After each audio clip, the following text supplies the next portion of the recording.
Saya Ekam hormati Ibu Dr. Sumarti M. Hum dan Ibu Indah Dwi Gustira MPD selaku dosen pengampu mata kuliah linguistik umum dan teman-teman sekalian yang Ekam banggakan. Puji syukur kehadirat Allah Subhanahu wa Ta'ala atas berkat rahmat dan hidayahnya. Ekam di Jawa Dapo mempresentasikan tugas makalah yang berjudul Batas dan Ruang Lingkup Kajian Sosial Linguistik. Tak malopomone, salawat serta salam kita sanjung agungkan kepada junjungan besar kita Nabi Muhammad SAW sekedau syafaat no kami nantikan di yaumil akhir kelak. Amin amin ya robbal alamin. Buat bebalah saya mengatakan mak kenal mulu mak saya. Mulu eno perkenalkan nama Ekam Melani Sindi Putri dengan NPM Wowo Tego 110460 Sewo Tego dan rekan Ekam saya bernama Ratna Rahayu Renata dengan NPM 2213040101. Desi Wulandari dengan NPM 2213046098. Siva Mardotila NPM 2213046094. Selanjutnya, mari ramboka presentasi Ekam pada dawa hari ejau dengan mengucapkan lafaz basmalah. Bismillahirrahmanirrahim. Selanjutnya, materi akan disampaikan oleh rekan Ekam Ratna Rahayu. Kepada Ratna Rahayu, Ekam persilakan. Baik, apa itu sosiolinguistik? Sosiolinguistik adalah ilmu yang mempelajari bahasa dilihat dari penggunaan di masyarakat. Berikut adalah pengertian sosiolinguistik menurut para ahli. Yang pertama ada Paul Soiwutun menjelaskan kemampuan manusia dalam menggunakan aturan-aturan berbahasa secara tepat dalam situasi-situasi yang bervariasi. Yang kedua ada menurut ahli Zoko Kenjono, yaitu menjelaskan ilmu yang menyelidiki hubungan antara bahasa dan masyarakat atau ilmu gabungan sosiologi dengan linguistik. Yang ketiga adalah menurut ahli yaitu Sumarsono. Ia menjelaskan linguistik adalah kajian bahasa. Jadi sosiolinguistik adalah kajian tentang bahasa yang dikaitkan dengan kondisi masyarakat. Oke, baik. Selanjutnya materi kedua akan disampaikan oleh Ekam saya. Sekedau materi no berjudul Ruang Lingkup Sosiolinguistik. Ruang lingkup sosiolinguistik meliputi komunikasi dan masyarakat bahasa. Dengan demikian, sosiolinguistik dibagi menjadi dua, yaitu mikrososialinguistik dan makrososialinguistik. Mikro sendiri berhubungan dengan kelompok yang kecil, misalnya sistem tegur sapa.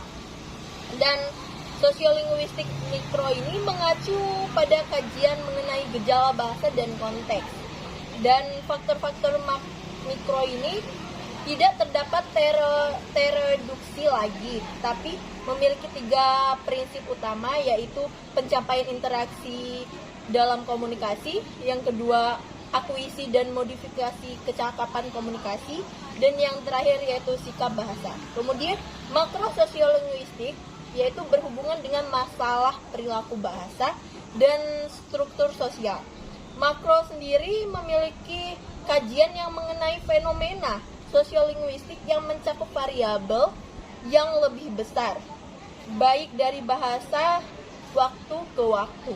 Kemudian ada 3 utama yang patut kita perhatikan dalam sosiolinguistik makro, yaitu yang pertama kontak bahasa, yang kedua konflik bahasa, dan yang ketiga perubahan bahasa dan perubahan sosial. Kemudian materi selanjutnya akan disampaikan oleh rekan Ekam saya bernama Desi Wulandari. Kepada Desi Wulandari Ekam persilahkan. Dan register. Variasi bahasa terbagi menjadi 3, yaitu variasi bahasa dari segi pemakaian. Maksudnya adalah variasi bahasa berdasarkan penggunaannya, pemakaiannya atau fungsinya tersebut, fungsiolek, ragam, atau register.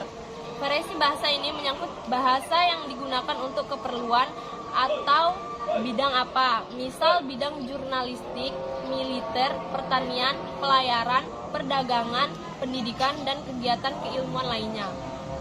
Yang kedua ada variasi bahasa dari segi keformalan.